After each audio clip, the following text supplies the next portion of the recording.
Hi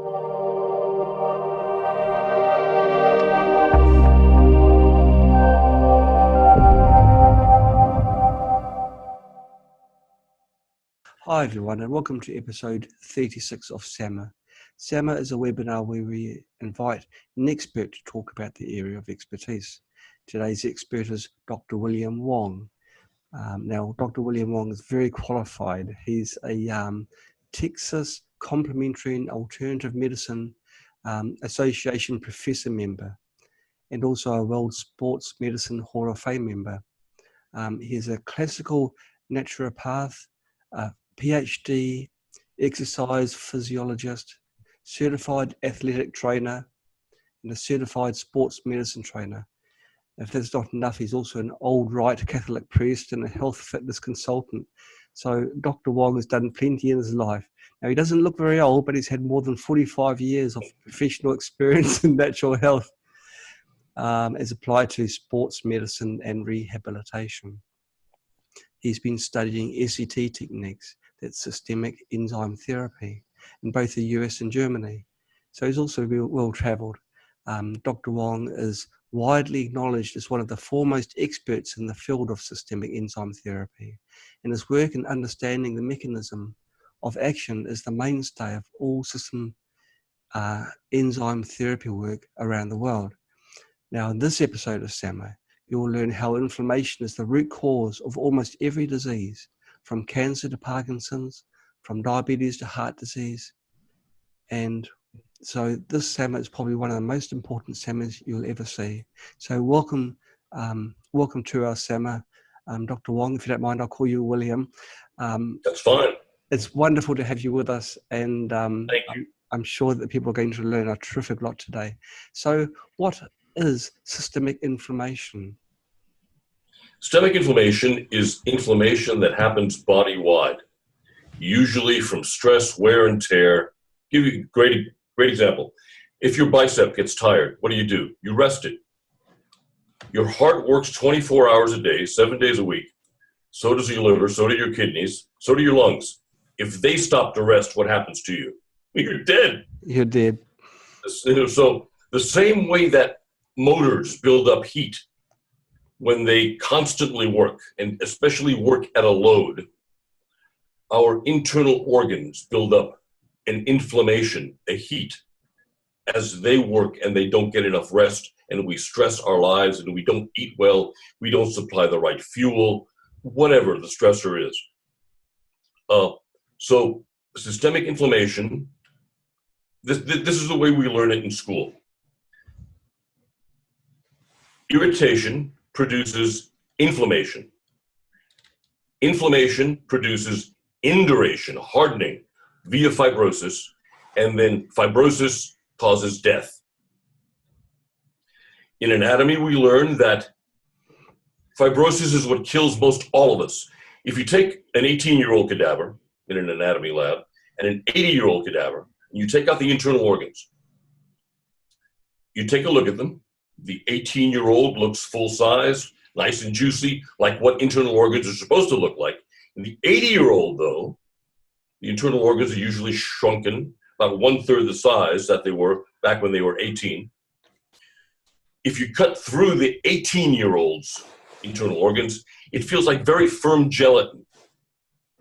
If you cut through the internal organs of an 80-year-old, and I'm going to exaggerate here, but I'm making a point, it feels like a French bread that's been left on the kitchen counter for a week. Oh, gosh. You almost got to saw through the thing because there's a lot of fibrosis that built into the organ. As the organ becomes inflamed, it grows fibrosis. The fibrosis shrinks the organ and diminishes function. So therefore, as we age and we grow the inflammation grows the fibrosis causes a diminution in function in all of the internal organs. That leads to death. So fibrosis is the enemy of life. Can you explain what fibrosis is in Sure. simple terms? Sure. Fibrosis is the growth of scar tissue in response to inflammation, in response to an irritation. Let's say you're a coal miner and you're breathing in rock dust. Yes. You get what we call silicosis. Mm. Since you can't ever get the coal dust or the textile dust or the rock dust out of your lungs, it stays there permanently forever. And that dust causes an irritation. The irritation causes inflammation. The body, to try to adapt to the inflammation, gets hardened. It grows scar tissue across the inflammation, across the inflamed areas, to try to shore them up. It thinks that part of itself is injured. So it will grow this scar tissue, which then restricts expansion in terms of a lung. It blocks off alveoli. It causes all sorts of changes in the way we transfer oxygen. We have decreased SaO2. We have decreased vital capacity. So the inflammation causing the fibrosis diminishes organ function. Okay. Now, let me preface everything by saying that whatever I'm talking about here, most of it, the scientific validation for whatever it is that I'm saying can be found at www.enzymescience.com. There are almost 200 peer-reviewed journal-published studies on that website that you can refer to in every subject from angiology to urology. Wow. So this would this problem have been pretty much non-existent prior to pollution, prior to the Industrial Revolution? It wasn't anywhere near as bad. It's been said that our Paleolithic ancestors had as much stress in a lifetime as we face in a year. Now, mind you, their lifetimes were only 40 some odd years old before they got eaten by a saber-toothed tiger or something, but still. We face an awful lot of stress compared to our Paleolithic ancestors. They worked 14, 16 hours a week gathering food. Lord knows what they did the rest of the time, reproduced, who knows. But then we became farmers. And then as agrarian folks, we were working 60 to 80 hours a week to produce food. I'd much rather be the Paleolithic guy, working 14 to 16 hours. And spending the rest of the time for the reasons. We also see that once we became fixed on one or two food sources, the difference between Paleolithic man and agrarian man is a loss of 5 to 8 inches in height, tons of bone density, and lots of muscle density. And the archaeological record is very clear. You can see most of the long-term degenerative diseases of man set in once he became a farmer. Okay. Gosh. So it's really the body's response to try and to contain the irritants in your body that's causing the scar tissue. Yes, right. The fibrosis is a reaction because the body thinks that it is injured. Let's take fibrosis within the blood vessels. If we don't have enough organic sulfur, if we don't have enough bioflavonoids, if we don't have enough vitamin C in our diets, those are the three major components that Ham's histology, not Dr. Wong, but Ham's histology, I've got a copy of it right over there, early 1950-something version, says those are the three components of soft connective tissue. Okay, the three major nutritional components. They're the glue in the mortar. The brick in the mortar of soft connective tissue. So once the blood vessels don't get enough of those nutrients,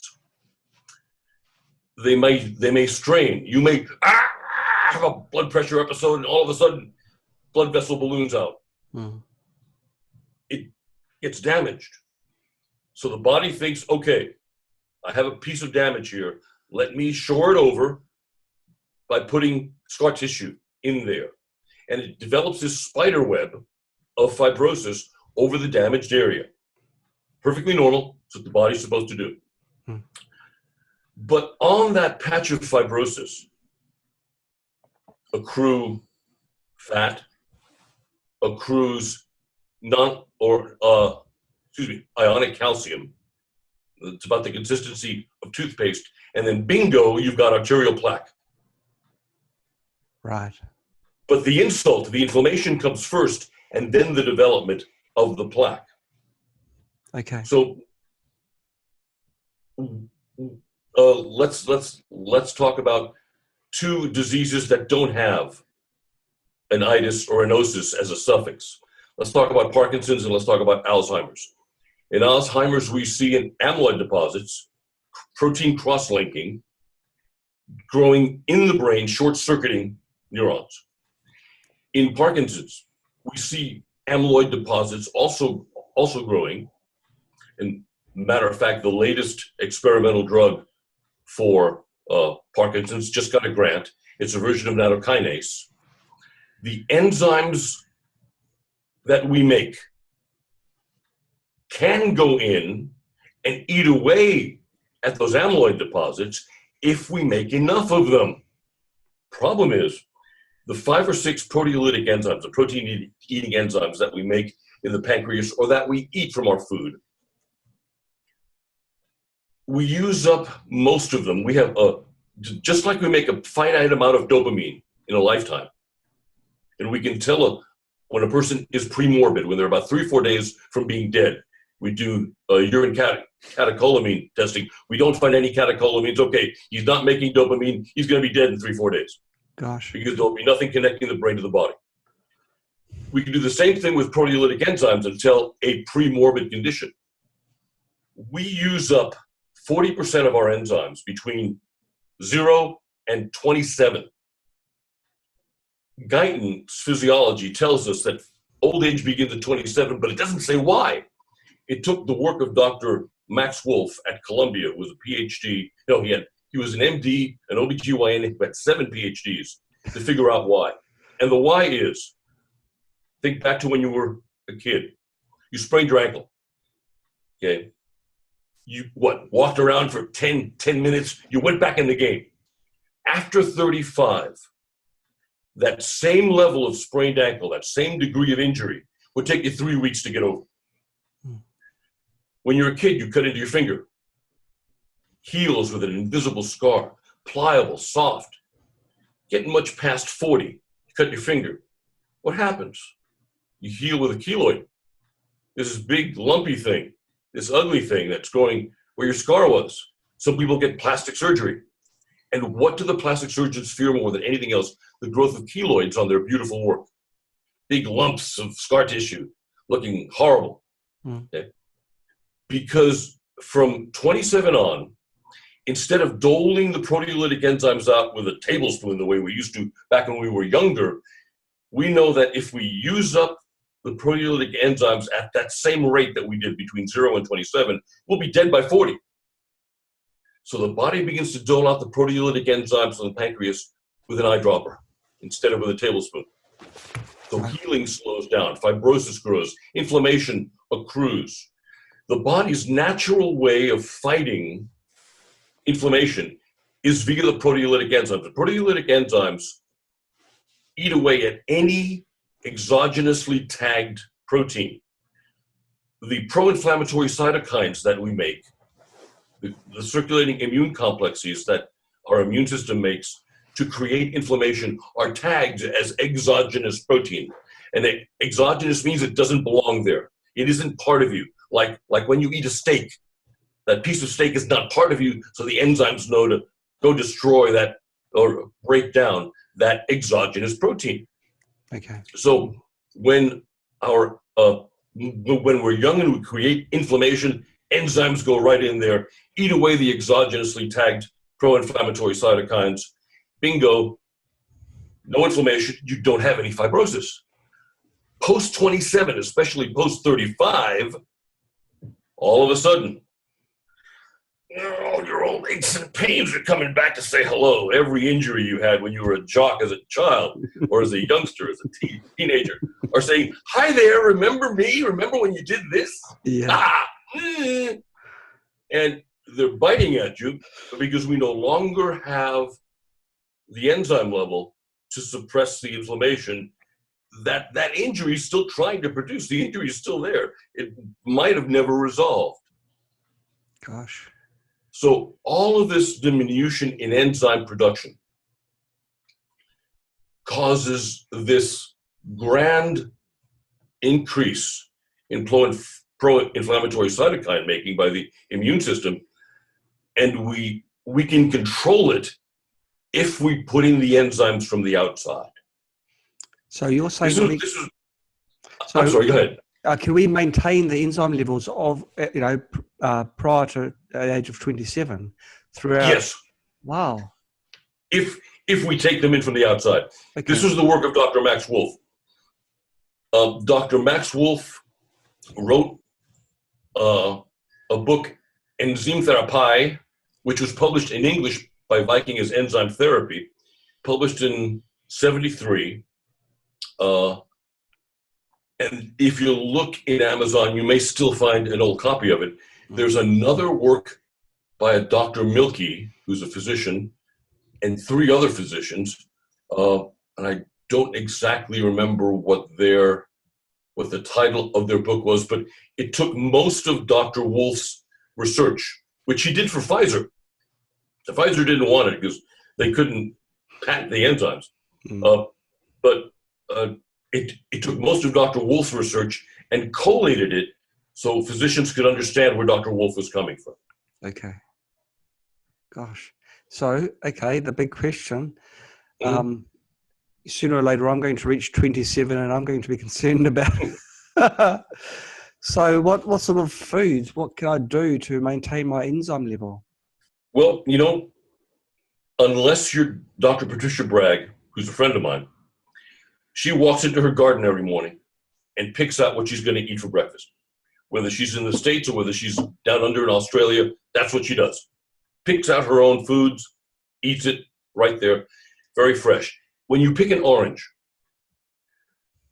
the second you pick it, that orange has 100% of its enzyme content. Sit that orange on the kitchen counter for 30 minutes, a mere 30 minutes, and it loses half of its enzyme content. Gosh. It just dies off. Really? Since most of us eat vegetables and fruit during the off season that have been stored in cold storage in argon gas for 6 months on the other side of the world, for example, now the vegetables sold here in the States are grown in Chile. Been in cold storage since God knows when, and now they're in the supermarkets here. Right. So completely devoid of enzymes. Gone. Completely gone. An enzyme is almost a living thing. I was going to ask you to explain what an enzyme was.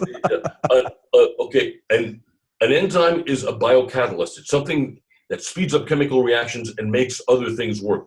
Give you a for instance. Without the proteolytic enzymes that our pancreas makes, speeding up the chemical reactions, it would take you about 5 minutes to bat your eyelid, to do this, and about 30 minutes to bend your elbow. Oh my goodness. Makes curls really slow. So the proteolytic enzymes speed up chemical reactions and actually create life. Without the enzymes, there would be no life. We'd all be slower than snails. Gosh. So they're absolutely essential. Yes.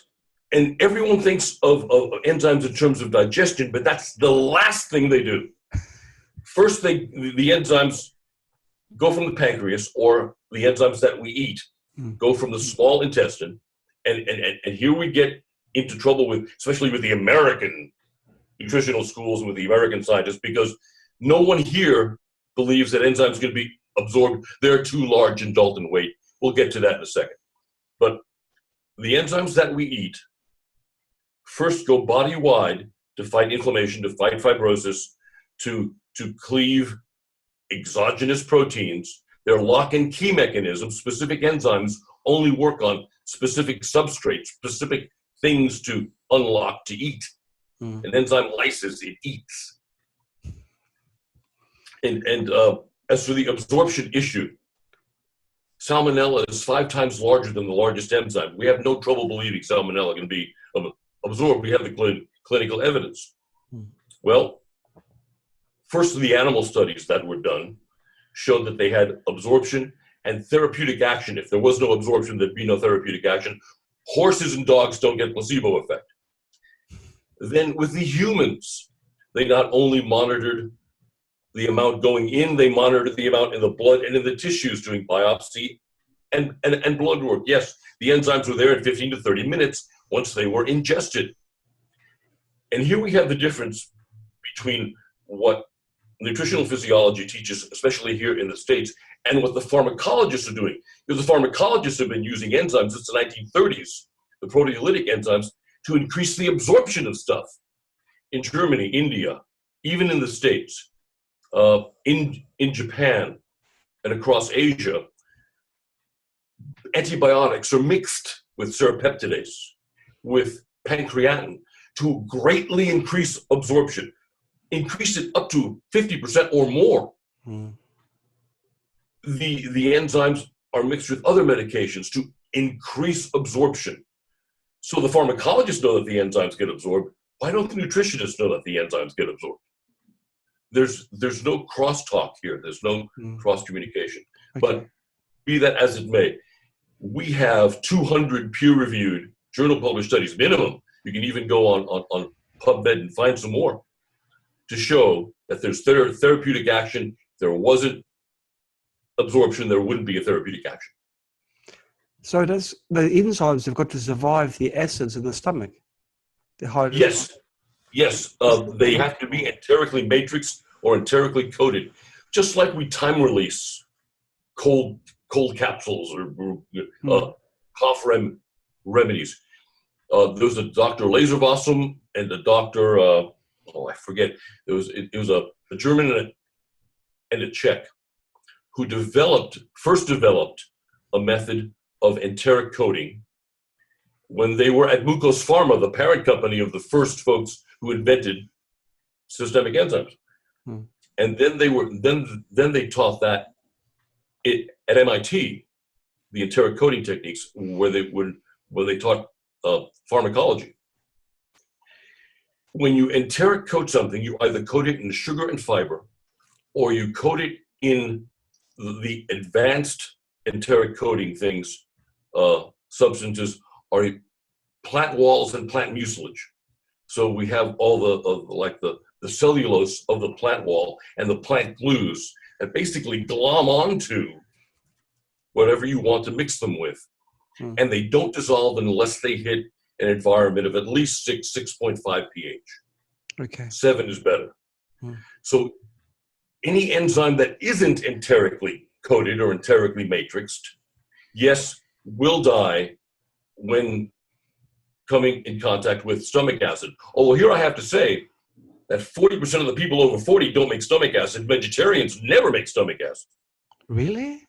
Yeah. Most vegetarians have an alkaline stomach, and I can actually prove that using the enzymes. They will take the enzymes will go active in their stomachs, and they'll get a tummy ache because there's not enough mucus protection in the stomach to protect from the enzymes biting at the tissues.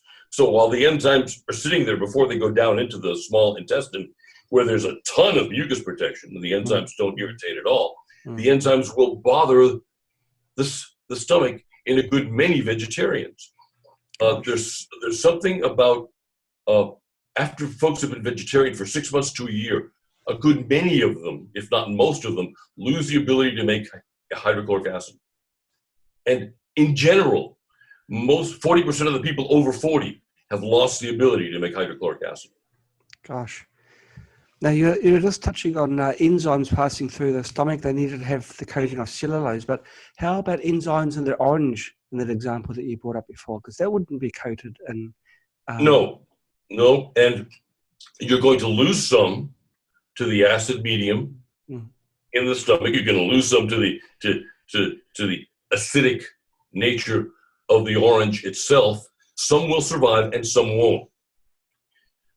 So it's best to, if you're going to use the fruit enzymes, to try to get the fruit enzymes from more alkaline fruit, such as papaya. Papaya and pineapple are the two great examples.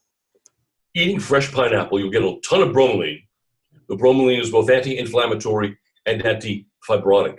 The papaya is primarily an anti-fibrotic enzyme, doesn't have a lot of anti-inflammatory action, but is one of the premier anti-fibrosis enzymes.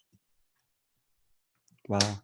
And they'll pass, so just by sheer volume, it passes through your stomach or some. Exactly, yes. Yeah. Isn't that amazing? Yeah. So what is it in the orange that breaks down the enzymes when you pick it from the tree? What change in the orange takes Seems place? to disconnect from life. You've killed it. Ain't attached to the tree anymore. It's quite a It's about as well as I can explain it. I got to sort of wrap my mind around. Well, I mean, it is life. It is life. Yeah, disconnect a baby from its umbilical cord before time, and you've killed it. So yeah, think about taking that orange off the tree. You snap the twig, it's dying. So you better eat it before it completely dies out. So you said that fibrosis leads to the the plaque in your arteries, which leads to the chronic conditions. It's sort of looking quite a bit upstream from how medical training sort of states things. How cholesterol is the big baddie. They have known since 1999 that cholesterol is not the do-all, end-all, not the cause of heart disease, but they haven't wanted to really say it because they're trying to sell you the statins. Mm. In 1999, a number of marathon runners just fell dead on their faces. Gosh. From massive heart and vascular inflammation. That was the signal. Then they started looking at inflammation as a cause because none of these marathoners had arterial plaque, not a lick of it, not a whit anywhere. Mm. But the inflammation had so closed down the lumen of the blood vessels as to actually be worse than arterial plaque, or closing off the blood flow to the heart. Right. So when you take a look at heart disease, the first is inflammation. The second are excesses of fibrin and fibrinogen, the things that make up fibrosis. They glue together with adhesion molecules and then glue together with platelets to create embolites. And then all of a sudden, you've got a blood clot. The blood clot causes a stroke or an MI or a heart attack. Mm. So if it's a cause at all, cholesterol is a distant third, but it isn't number one or number two. And they've known that since 99, which is why they started searching around for other things. Oh, let's find something else for statins to do. Let me tell you about statins. Before the advent of the statin drugs, there were four serious cases of rhabdomyolysis in the world any given year. Rhabdomyolysis is when your muscles begin to dissolve. Your urine turns black because your muscles are basically dissolving. Gosh.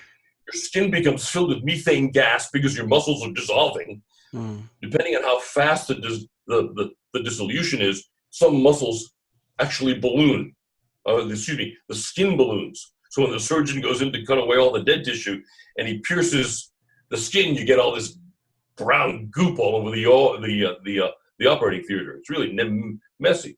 But there were only 4 serious cases of rhabdomyolysis in the world per year.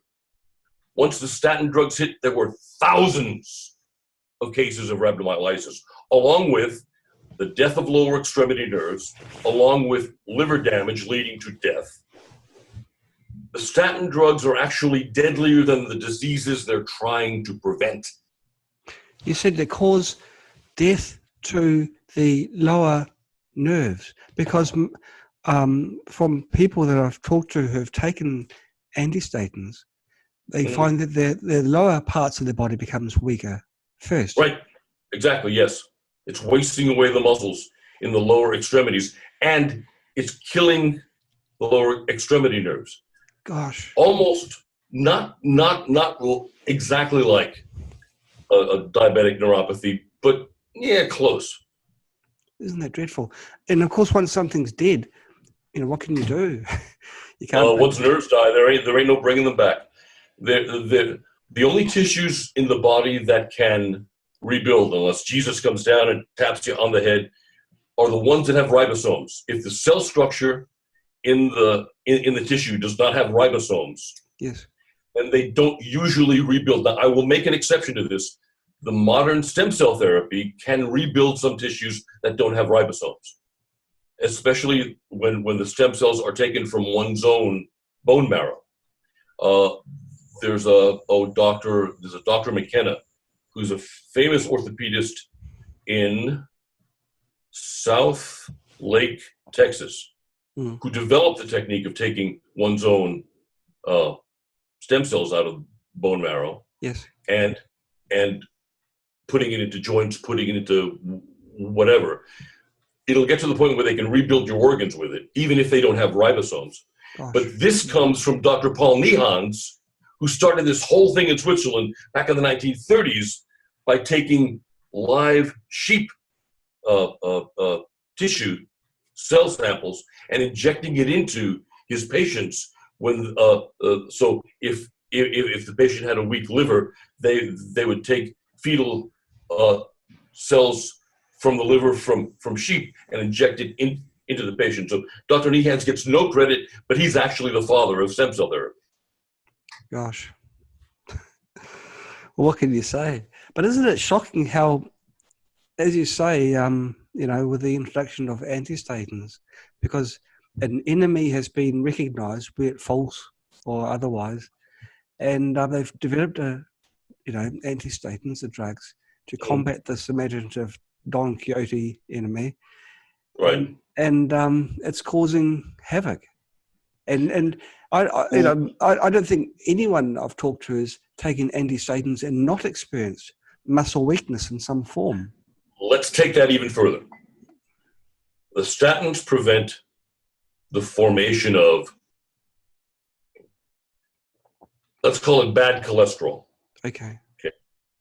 All right. Your brain is 70% bad cholesterol. Studies that were removed from PubMed about 6 years ago, studies that were done from the 1920s through the 1940s, there were several of them. They were removed. Showed that the use of polyunsaturated oils in primates, in lemurs and chimpanzees and gorillas, caused brain damage. Before the advent of the anti-cholesterol diet with the Framingham study in 1966, there were 4 cases of Alzheimer's per 1 million population. What's the rate now? We have nothing to show for almost 60 years of the anti-cholesterol craze, except for a monumental increase in brain wasting. Everything we think with is a saturated fat. All of our memories are saturated fats bonded onto proteins. All of our thoughts are saturated fats bonded onto B-complex vitamins and amino acids, creating neurotransmitters. So what happens when you don't eat the saturated fats? Well, how do we feed our brain? How do we feed our nerves? They starve. They exactly. I guess they die. They waste away anyway. Mm-hmm. Gosh. 4 cases per 1 million population before the Framingham study, and then by 1975, 9-10 years after the Framingham study, we began to see a great jump in cases of brain wasting. It wouldn't take an Einstein to sort of join the dots and realize, well, what's happened? what have we done wrong? But it takes a stronger person to sort of say, well, we've got to change things to make things right again. Yeah. Well, the Big Pharma does everything it can to create more patients. The Alzheimer's epidemic, near epidemic, has been wonderful for the drug companies. They've made a fortune, and they will continue to make a fortune. Here in the States, for example, cancer, 52% of the U.S. medical industry's income comes from cancer. So some doc in Argentina develops a hydrazine, this German rocket fuel from the V2 rocket, and he uses it on cancer patients, and it works. It dissolves away the CA. Kill the guy. Don't, acknowledge that he knows anything. Quietly put him away. Get rid of him. Get rid of all the evidence, and let's continue on with the chemo and the burning.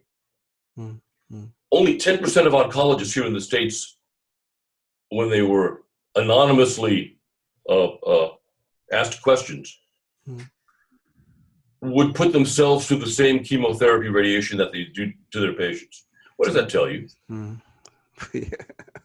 Also, wouldn't do anything. You live longer. If you don't do a thing about CA, usually you live much longer than if you undergo chemo or radiation. Wait, I'm going to hear the Gestapo knocking on my door in a minute. Well, now, I was going to actually, I was trying to find a way to ask you, like, you're very outspoken, and do you often sort of worry, or, like do you have any sort of... I have been extremely Tory. I have been, if you're familiar with a gal named Ann Coulter, she's considered to be an ultra-conservative. I think Ann Coulter is a moderate liberal. That's how far to the right I am. I have been politically active since I was in 8th grade. That's 1968. Gosh. I have not shut my mouth.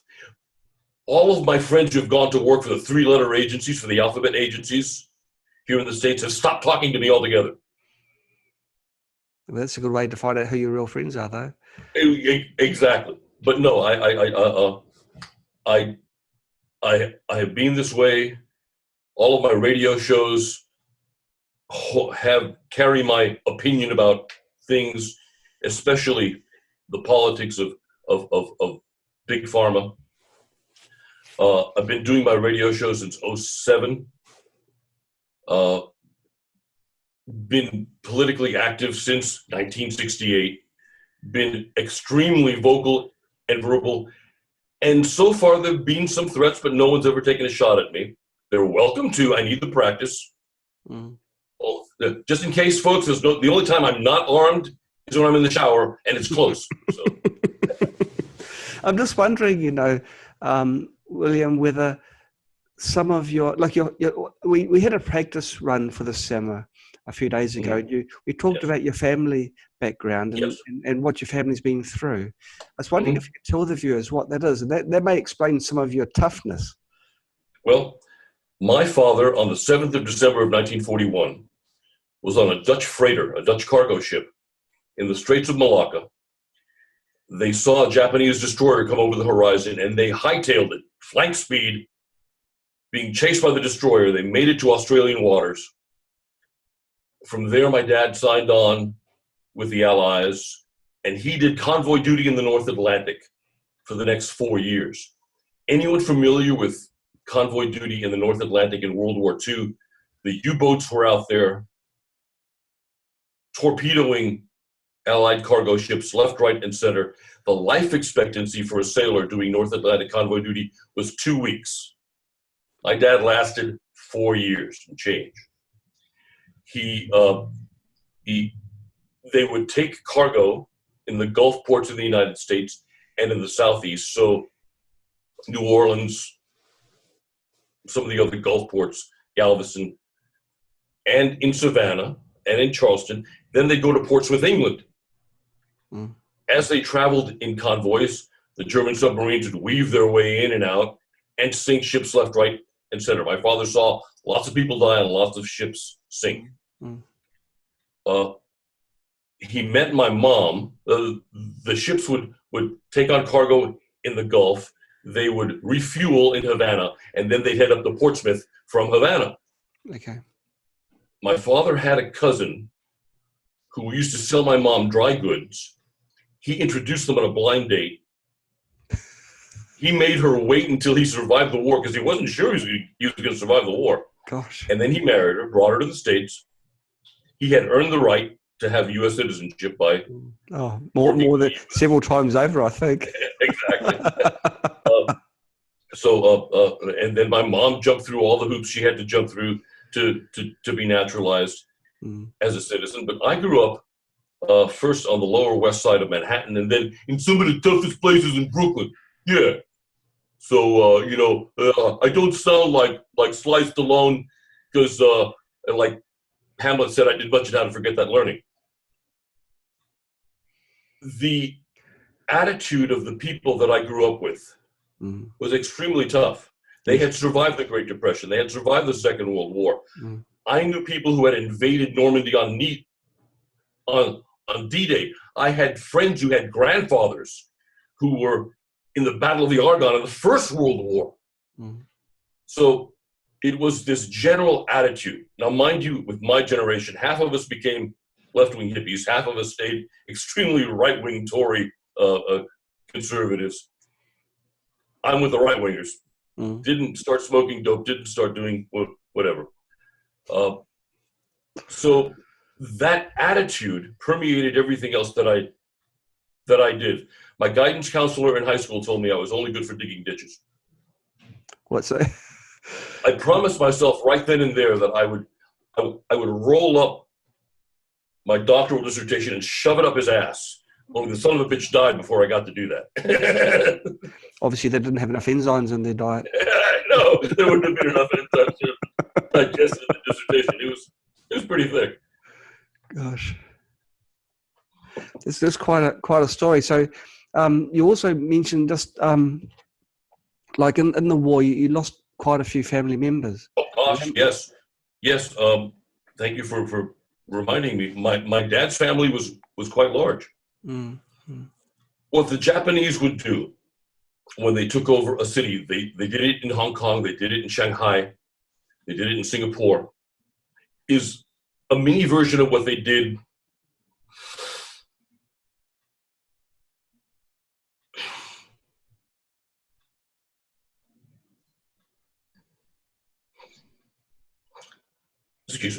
in Nanjing. They took 20 to 30,000 Chinese, brought them to the docks, shot them, and threw them in the bay, with the warning that for every one Japanese soldier that dies, we're going to kill 500 of you. But first off, they ruled by terror. They just took these people off the streets. My grandmother was strafed off the streets by a Japanese fighter. The rest of my family, except for one younger uncle, was killed in the war. My dad mulled that over. It ate into him. His fiance was killed. All of his family were killed. It toughened him in a way that nothing else could have. What happened in Nanjing was much, much, much worse by several orders of magnitude. Yeah. But the Japanese committed horrors in China, and it cost my family the entire family. It's dreadful. And where were they living at that time? Hong Kong. They were in Hong Kong. They were all in a Hong Kong or Southern Canton province. Okay. My uncle survived because he was in the army. He was with the he had been drafted into the KMT, into the Nationalist Army. Right. And that's and he wasn't there. He was in Western China when the Japanese took over Hong Kong. Gosh, that's dreadful. Absolutely. Well, what you're doing now, I guess your father will be proud of you because you're I hope so. You're staunch now. Your research is taking you down a path which hasn't really been trodden before, and people don't recognise it. And you're shouting loud. This is actually the true mechanisms behind injury, chronic injury, and how enzymes, the importance of enzymes in your body. Okay, well, thanks for the story. It's really heart-wrenching to hear it. And the second time is no easier than the first. And I'm very sorry, for what happened. Thank you. Okay. It's taught me not to be a victim. Well, you're not a victim. You're a Exactly. Thank you. It taught me never to allow myself to be a victim. No, you're a very strong person, that's for sure. Thank Now, if someone's hit the ripe age of 27, you're saying that the best thing they can do is eat real ripe, like basically straight from the tree, fruit, or straight from the ground, I guess, vegetables. Would they also be a provide? If they can. Now, the problem with vegetables, Yes. and I'm going to get on the wrong side of all the vegetarians here. In all true vegetarian species of animals, they make cellulase, and the cellulase breaks down the cell wall of the vegetables, allowing the nutrients within the cell wall to be available for further digestion and absorption. Right. The hominid species have not made cellulase in 4.5 million years, since the appendix stopped working. Oh. Therefore, humans are not a true vegetarian species. We can be omnivore if we mash the food down to break the cell wall, if we cook the food to break the cell wall. There are other ways to break the cell wall, but in terms of just naturally being a vegetarian, we ain't it. Okay. If we would be it, we would still be making cellulase, which we don't. Our appendixes would still be working. Right. So it's difficult unless you either take in cellulase or cook or mash up, somehow macerate vegetables to get everything out of them that we need for nutrition. According to Weston A. Price, the average life expectancy for vegetarians worldwide is 56. And I've seen many old blood type vegetarians who actually had to become carnivores again somewhere in their mid 50s because they were dying. And one of them was a very, very, very famous alternative doc who's a very close friend of mine. He just passed away in his 70s. He had several health challenges in his 50s, but the main one is he's basically malnourished. For as many supplements and as many homeopathics and whatever as he was taking, for as brilliant a physician as he was malnourished. Okay. And his internal organs were shrinking. Because we give you an example. The Hindus, mostly vegetarian, but they take in a lot of milk and a ton of eggs to get the animal fat and the high quality, the high level protein that are needed to maintain the internal organs, the musculature, especially the hormones, because you don't make any hormones without animal fat. The Essenic Jews that I know of, also strict vegetarians. They won't kill an animal, but they will eat a lot of eggs and drink a lot of milk to make up for that. Okay. Gosh, I was going to ask you about eggs. Isn't it remarkable? But eggs you boil and then you wouldn't get the enzymes, would you? Does cooking? Right. Exactly. Yes. Yeah. Enzymes die between 105 to 135 degrees Fahrenheit, which is what? In centigrade? I guess maybe about 38 to something. About 38, 40 to maybe about 50, 55 degrees centigrade. So the enzymes die off much above body temperature.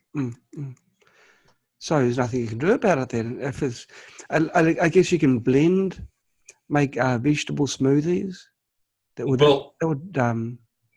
Again, if they're brand new, spanking straight off the vine, yes. Okay. But if they've been sitting around in a store, forget it. Wow. Which is why Dr. Wolf came up with the enzyme preparations and why all the enzyme preparations have I'll get it right. Proliferated the last 20 years because we don't get enough enzymes, and we need the enzymes to do all sorts of stuff.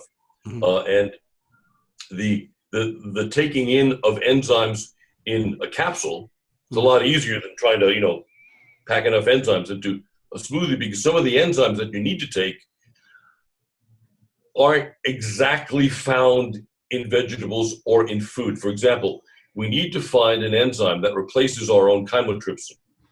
trypsin and chymotrypsin are the anti-cancer enzymes in our body. Oh. We start making cancer cells about day one after birth. Mm. It's the trypsin and the chymotrypsin that eat those cells that keep the cancer from proliferating until we get older. I mean, most all seniors die with a cancer in them, but they don't die of cancer.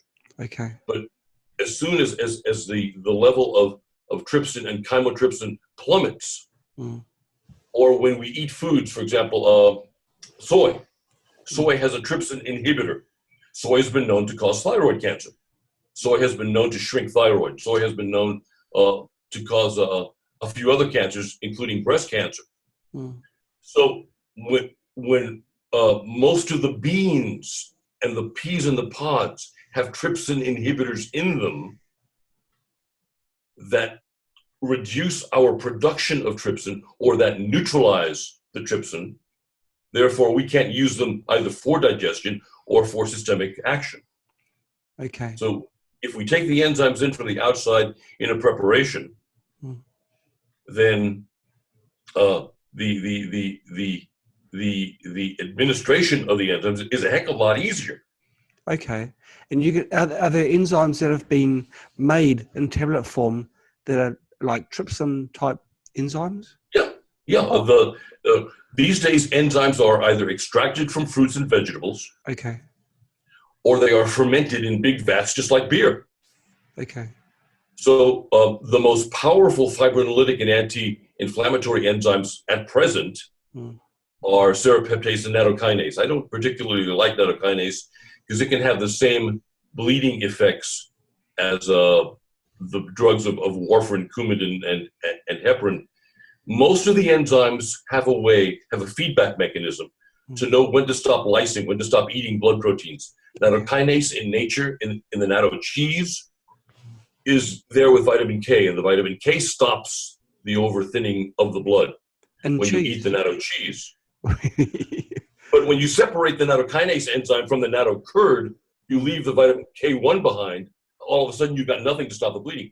I know 3 different physicians, 2 of which were very well-known alternative MDs who got themselves and their patients in bleeding trouble, hemorrhaging trouble, by the use of nattokinase. So while it's one of the most popular enzymes now, I advise folks to shy away from them. The serrapeptidase, whichever way you want to pronounce it, tomato, malleolus, will do the exact same job according to the handbook of proteolytic enzymes, maybe better, and it has a feedback mechanism to know when to stop eating lysing blood proteins. But the best enzyme preparations around are where you not only have one enzyme, you have multiple enzymes. Think of an enzyme as a Chinese fan. It eats this amount of stuff. It eats these specific substrates. These specific things are what this enzyme will eat.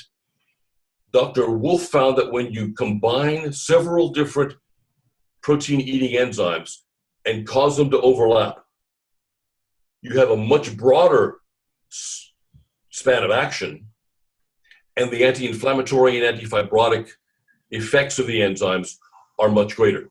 Yes. So the solo enzyme preparations around are okay, but the multiple enzyme preparations around, especially the ones based on serrapeptidase, are much, much stronger and much better. Okay. And these enzymes can actually reduce fibroblasts. Oh, gosh. Well, they can reduce fibrosis. Fibroblast is what grows cartilage and bone. Okay. But they can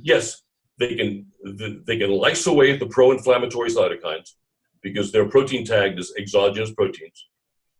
They can lyse away at excesses of fibrosis. Give you an example.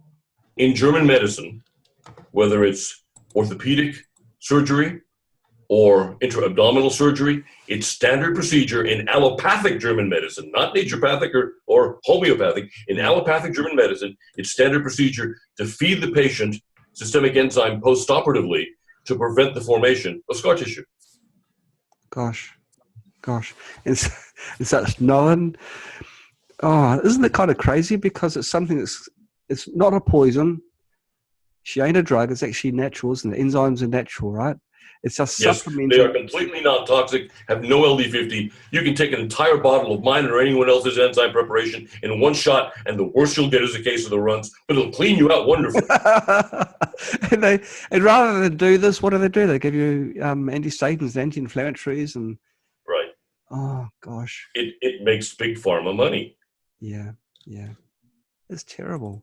You know, we're all just guinea pigs for big pharma. Right.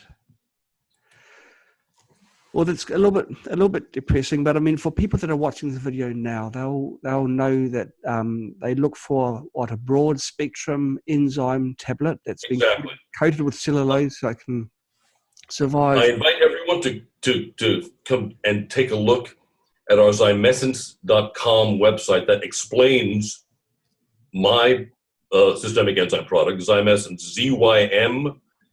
Zymessence. I've got several articles there. Also, come to Dr. Wong's Essentials.com and read the article titled Comparing Zymessence. You can see what the differences are between different enzyme preparations and why I designed Zymessence to do what it did. Okay. Now, fibrosis can occur on the skin as well, can't it? Oh gosh, yeah. As a keloid, yes. Yes. Gosh. Usually after an injury, a cut, a wound, can appear in the eye. After eye surgery, lumps of scar tissue. Gosh. We have one of the applications, again in Germany, the plastic surgeons give their patients systemic enzymes to avoid growing keloids on their work. Isn't that amazing? Something that is well known then, and yet people don't do it. So it's not I take it it's not a regular routine for other types of surgery to take enzymes prior to the surgery. It depends on where you are. In most of Eastern Europe, Russia, Germany, Central Europe, enzymes are a matter of course. They're usually standard in allopathic medicine. Yeah. In Western Europe, any place where big pharma operates, it's been an uphill battle. The enzymes were first created.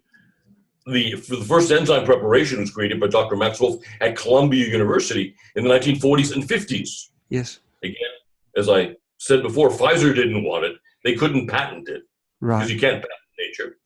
So Dr. Wolf got together with Dr. Karl Ronsberger. They bought a nutritional company called Mucos Pharma in Gericht Street, Germany, and they built the first systemic enzyme product there. That was the pioneer product, and it's where I studied enzyme use. Yes. And then the enzymes got to the States, for example, in 1989. But up until 1999, when I started chatting them up on television and radio shows and whatever, giving lectures on them, they'd only had sales of $55,000 a year. That's pitiful.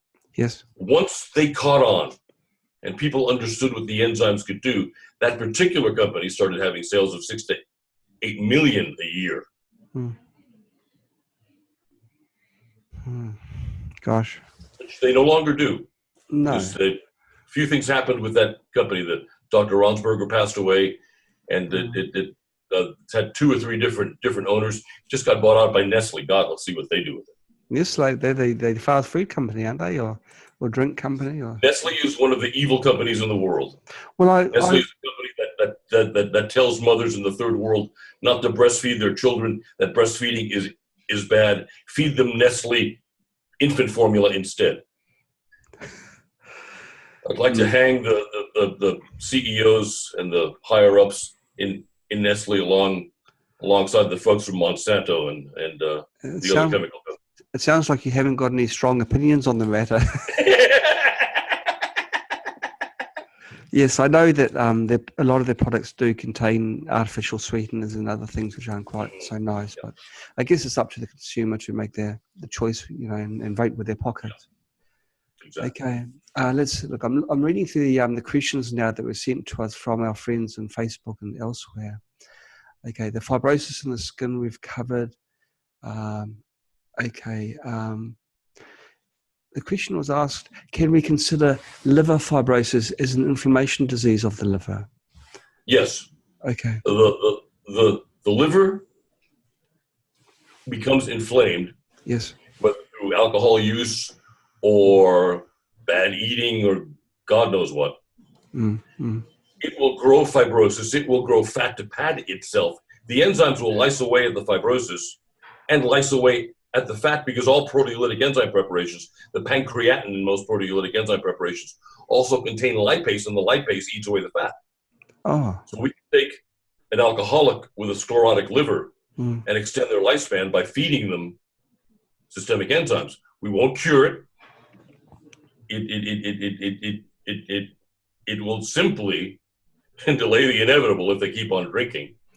If we combine the use of a systemic enzyme with a really strong liver support supplement, such as, and I'm going to give someone a plug here. There's a Chinese oncologist named Dr. Chi in Anaheim, California. He's got the world's best liver support supplement called Liver Chi.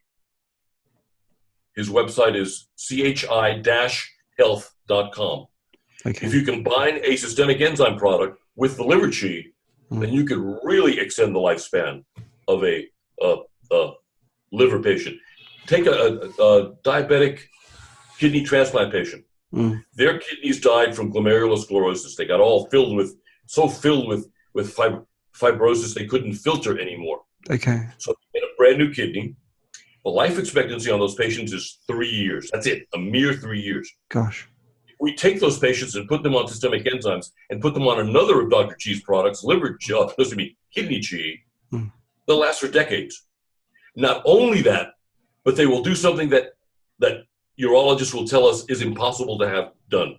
And the one case that I'm thinking of particularly, these kidney transplant patients, diabetic kidney transplant patients, always have constantly decreasing kidney function, decreasing urine output, increasing creatine, increasing blood urea nitrogen. We could take those patients, we can increase their urinary output, we could decrease creatine, we could decrease blood urea nitrogen.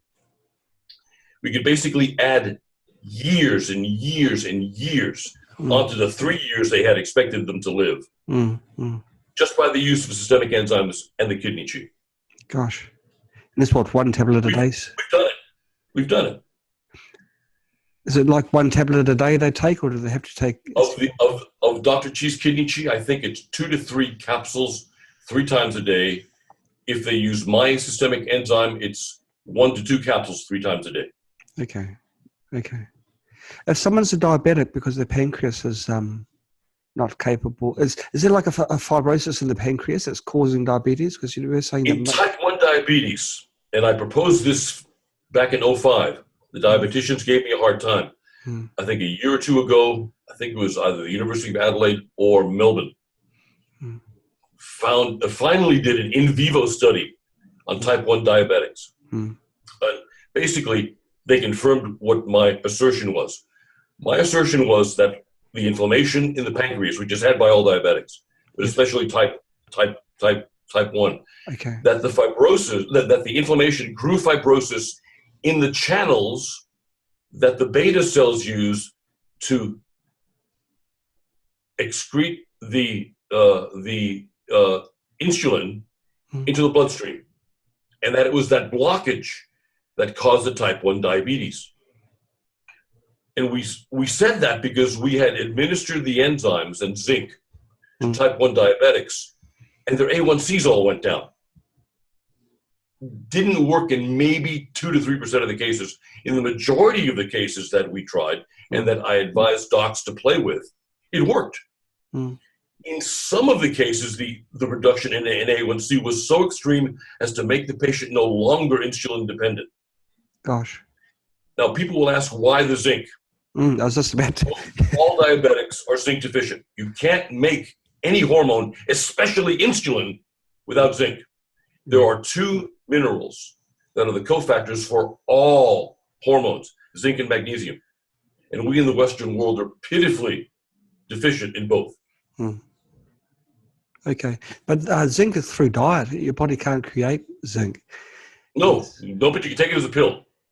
Okay. Now, here's where we get in trouble with the RDA.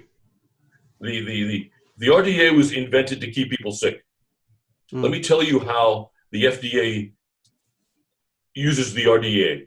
They take a 1 ounce lab mouse, they starve it incrementally of a particular nutrient, let's say vitamin C.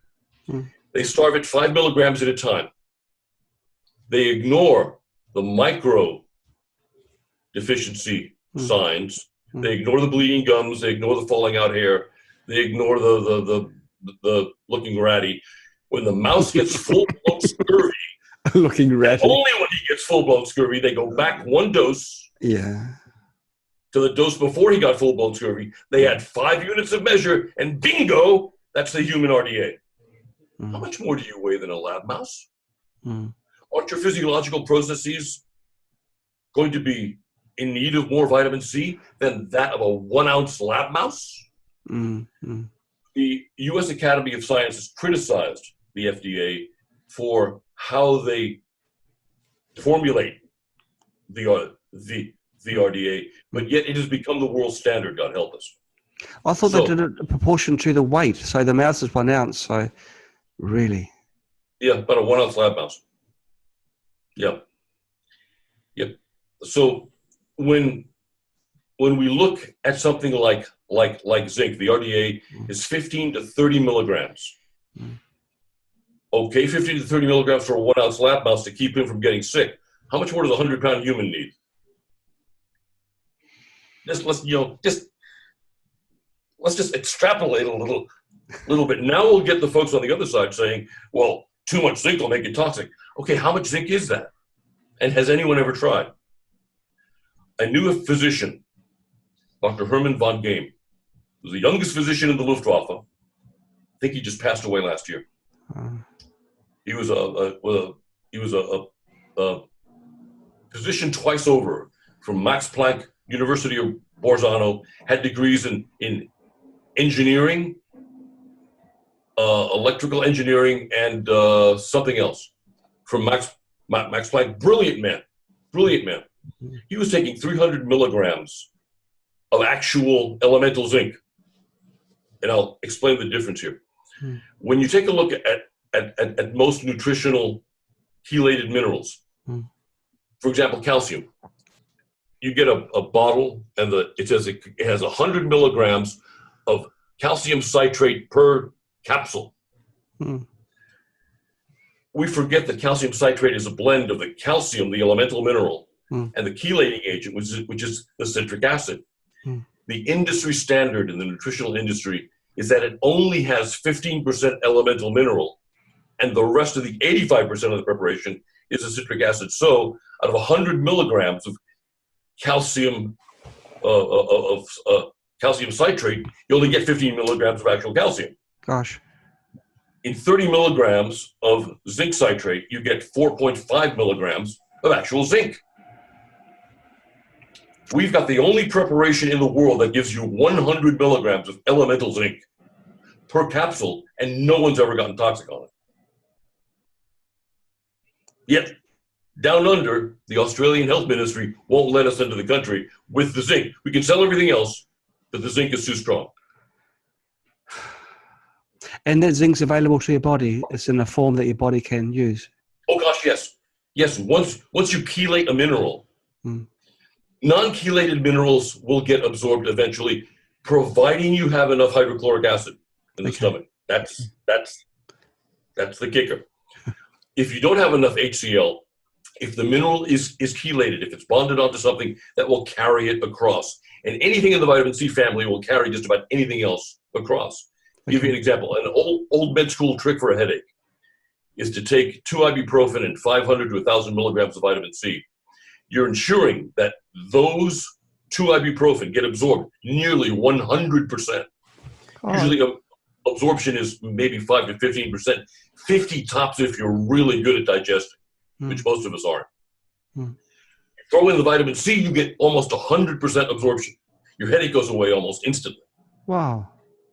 So anything you mix with a citric acid, with a vitamin C, with a bioflavonoid, even if it's just plain old ascorbic acid, will be absorbed to the max. Isn't there? It's a little gem of information, isn't it? We should say that at the start of this, Sama. So, okay, but ibuprofen, that's a drug, isn't it? Yes. So would it work so with natural things as well, like right. other things? You can apply that same chelating action to anything else. You can also take... I'm sorry, go ahead. No, you go. Yeah.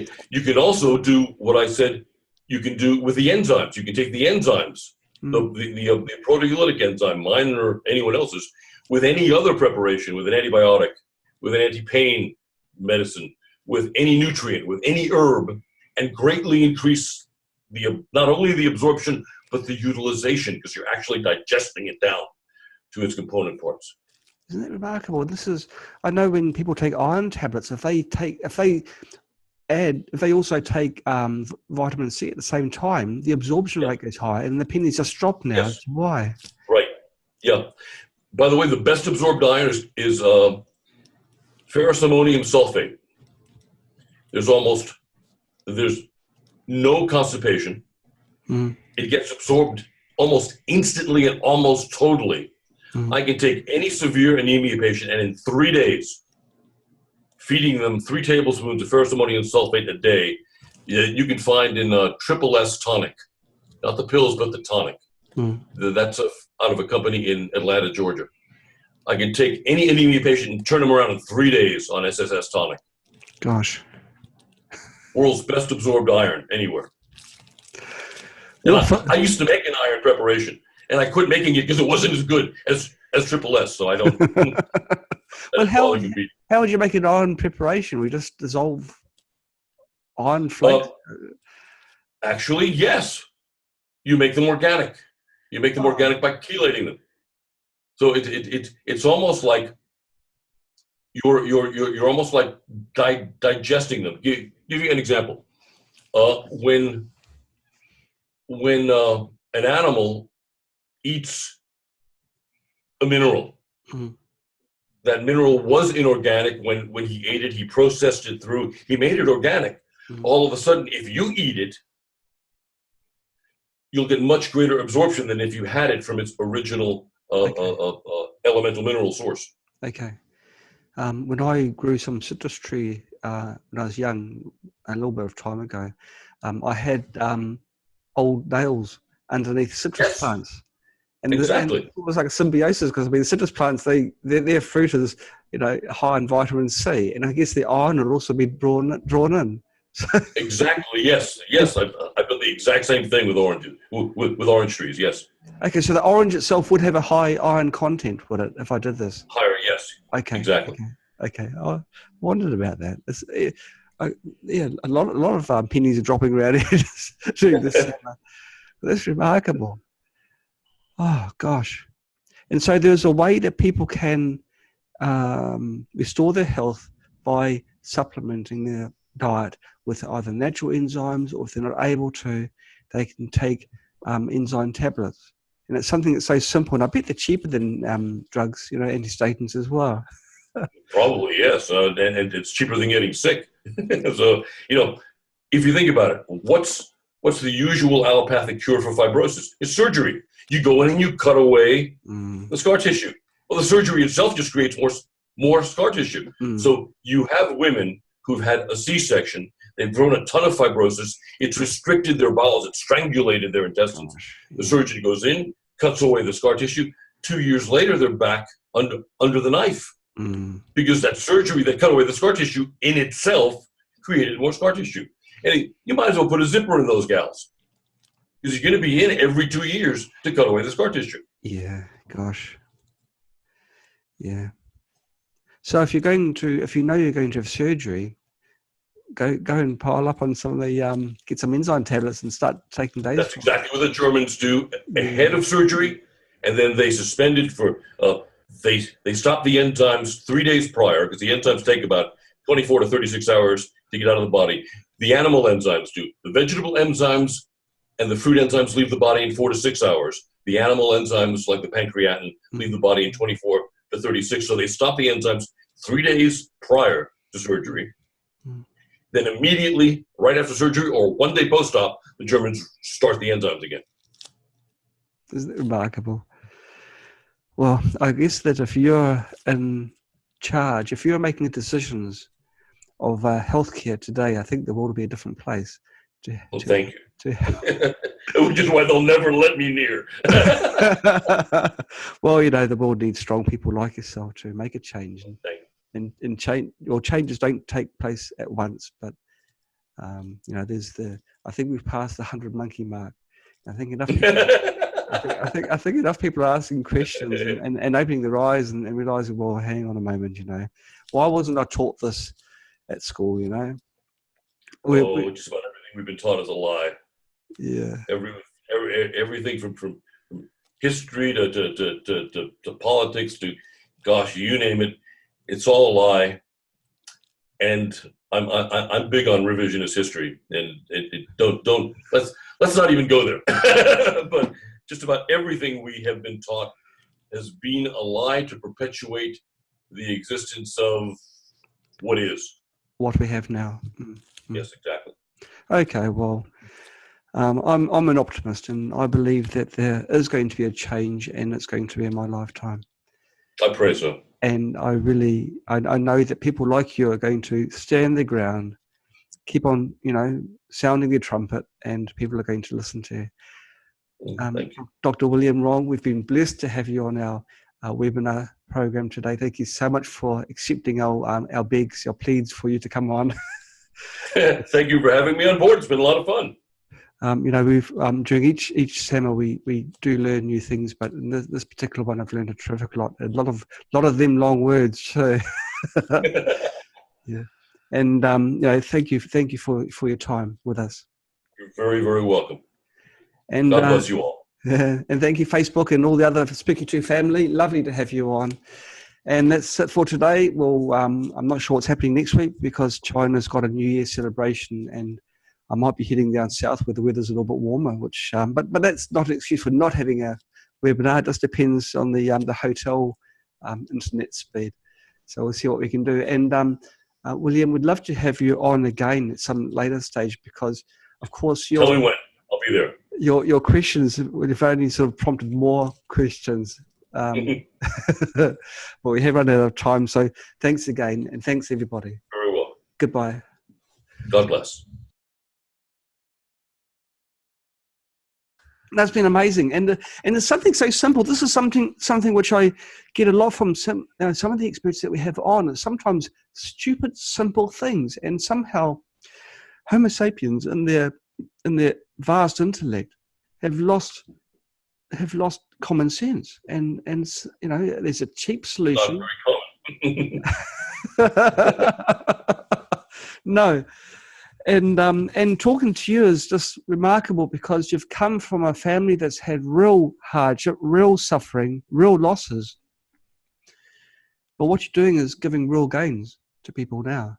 And so you've turned and you've made something, you're doing something very, very positive with your life.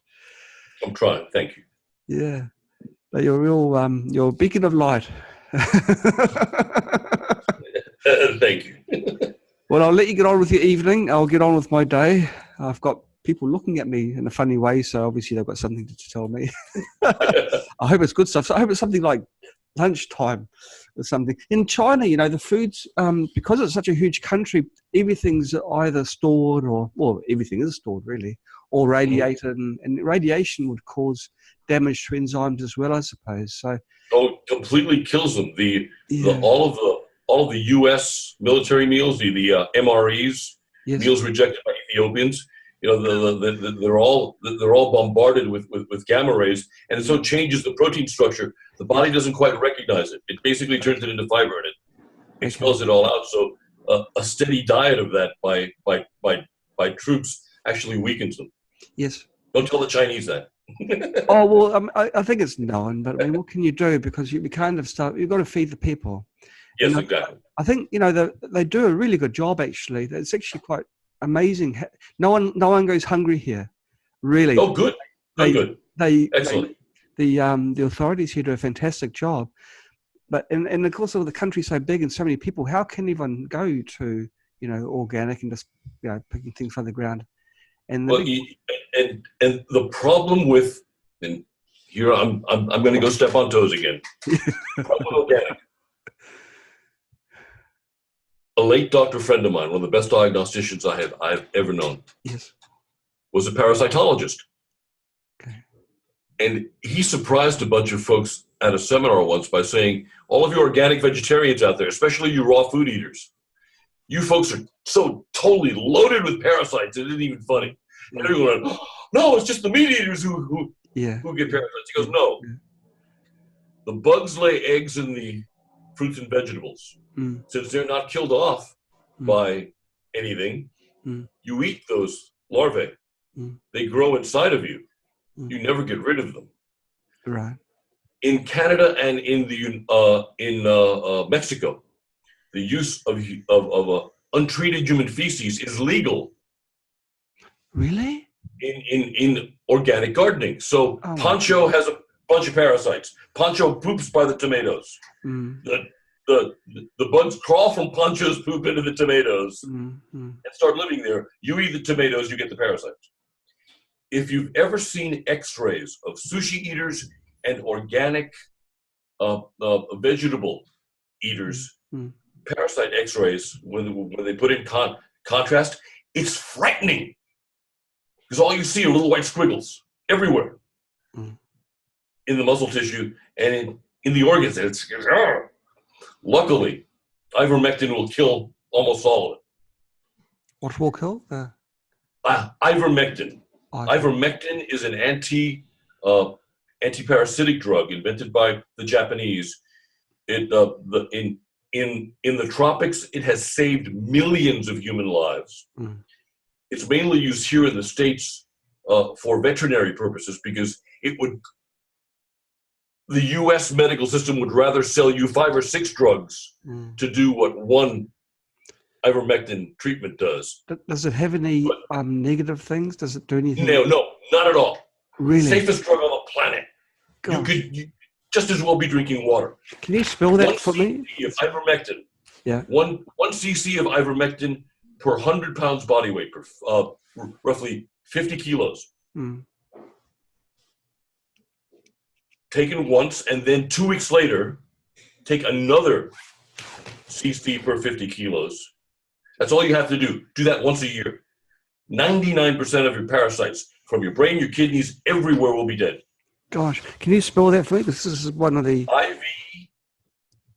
V is in Victor. Yes. MEC. Yeah. TIN. IVER. Iver. Okay, I spelled with an O, but apart from that, it's spelled exactly how it sounds. Ivermectin. Yes. Okay. If you look it up on Google, even if you get it wrong, if you come close enough, you will find it. As I said, here in the States, it's not approved for human use. It's approved for human use everywhere else. But we rescue horses and goats and dogs. My family and I, we have a animal rescue, a large animal rescue. Matter of fact, if you go on Facebook, it's Angel's Wings Animal Alliance. I think that's what it's called. We haven't updated the page in more than a year since one of our members died. But so we rescue the animals, and as part of the rescue, we have to worm them. Yes. Well, we worm ourselves once a year. Gosh. Everyone should be wormed once a year. Okay, and the dosage is how much per? 1 milliliter, 1 cc. Yeah. Per 50 kilos body weight. Okay. So it's only a tiny amount, and just taken orally. Orally or injected, either way, it doesn't matter. Oh, I think most people wouldn't. It's safe as water. Gosh. And it's for animals, so it's dirt cheap and. and take it once and then take it again 2 weeks later. Same dose. Why is it that after I've said goodbye to everybody, the salmons always get better? Well, I hope it's just not us and the crickets. I hope someone's there listening, because this is really solid gold. That, gosh, is there anything else you want to sort of partake to us before we do pull the plug? I've got a ton of this stuff. Yeah. And this is all the stuff I give away for free. Now you're saying for papaya is good for the enzymes in papaya and pineapple. Now pineapples are extremely high in enzymes, aren't they? Like you use pineapple to soften, what's the word for it? For meat, to make it more, to make it softer. The enzymes. Dr. M.L. Rothi, who was a chemist in Mumbai, was the first chemist, was the first doctor anywhere to isolate an enzyme. And he isolated papain. And he sold papain as a digestive product and as a product to soften meats and foods and other things. Yes. Since 1924. And the extraction of enzymes from food is a science that's absolutely down pat. They've got it down pat. Mm-hmm. Now they're actually taking the enzymes and making them less needing of an alkaline environment, so that they're fermenting them in acidic environments, getting them used to greater and greater and greater amounts of acid, that the acids don't kill the enzymes. Right. So it passes through the gut. Exactly. Yeah. Without enteric coating. Yeah. Gosh. Actually, doesn't taste like much at all. If I don't inject it, I usually mix it with a juice. Oh. Okay. Like cranberry juice, so you can't taste the thing. And it's not less effective if it has to pass through the stomach? No. Gosh. The only difference, especially when you're treating goats, if you give it to them orally, it kills the worms in the lungs so fast, orally, that sometimes you kill the goat. If you inject it, it gets absorbed slower, and it kills the parasites in the lungs progressively. Okay. Baby goats are born with parasites already in them. You have to warm them before they're 2 weeks old. Okay. Well, that's quite a bad side effect, isn't it? Death. So if someone's got worms, parasites in their lungs, they might suffer a similar. It hasn't happened with humans yet. Okay. It's been noted with goats, and if you look at the human studies that the Japanese did, and that has been done in actually applying the ivermectin in the tropics, no one has ever died. No one has ever gotten a bad result. It's almost uncanny, because you'd expect a powerful medication to have some side effects. They can't find any. Well, 1 milligram for a small person, that's a tiny amount. So it must be a very strong drug. What it does, it gets into the nervous system. It doesn't affect the human nervous system, because it can't get past the blood-brain barrier, but it gets into the nervous system of the parasite and basically kills it. Gosh. Wow.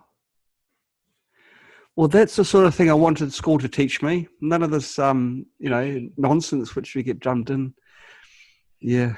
I learned about it treating goats. Is there anything you don't do? I fly airplanes. I've jumped out of airplanes. I can shoot. I can. I fence. Oh, but everyone in America can shoot. I can't. No. Oh gosh, no. Isn't it? Heck no.